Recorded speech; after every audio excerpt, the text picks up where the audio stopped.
My first couple of years at the academy were spent kind of searching. It was something different, and I was thinking to myself, well, am I gonna get involved with the Catholic Church? I knew that that's what I wanted, but it was a matter of finding the right niche for me. Like I wasn't the type that was gonna say, oh well, I'll just join the choir, because that seemed to be what they had there, and so I needed to find what was good for me.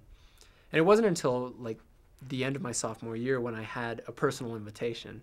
A Focus missionary came up to me and was like, "Hey JP, we'd kind of like to see you around a little bit more." And I showed up to a couple of the social events and that type of thing, and so I took that on, and I was just like, wow, there's an interest in me, or something like that. The reasons I see the need, and that I keep going back to being involved in Focus, be it my Bible study or discipleship, or when I did lead a Bible study, was really, it was just to be involved. It was to be engaged. If you want to be a leader in anything, like, you've got to be active in it. You've got to be engaged in it.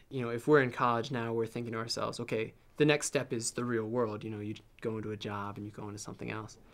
And at the Air Force Academy, where we're at, we're going into positions where we're ambassadors for our nation. We're representing the U.S. and defending, the liberties that we stand for.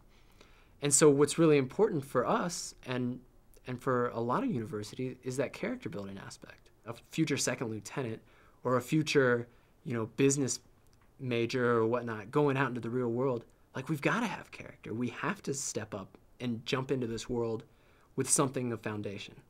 I think what impresses me the most about the missionaries that I've met are they're striving to live excellent lives, to live lives like truly for Christ. Like, that's it. They've given up these years to just focus on that.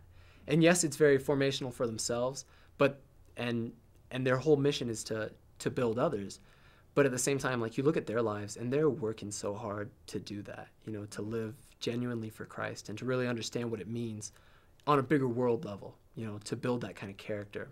And so it challenges them to go so much further. If you want to make a difference in the world, if you want to make a difference substantially, a lot of it really starts with individuals.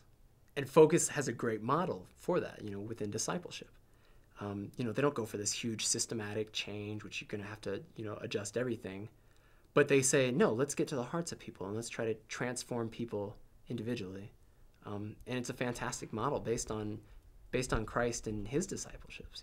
If you have a passion and a desire to make a large difference in a world, and you invest yourself into people, into individuals who also have the same desire, and you can bring that out in them, you're going to make the difference. You're going to do what you're called to do.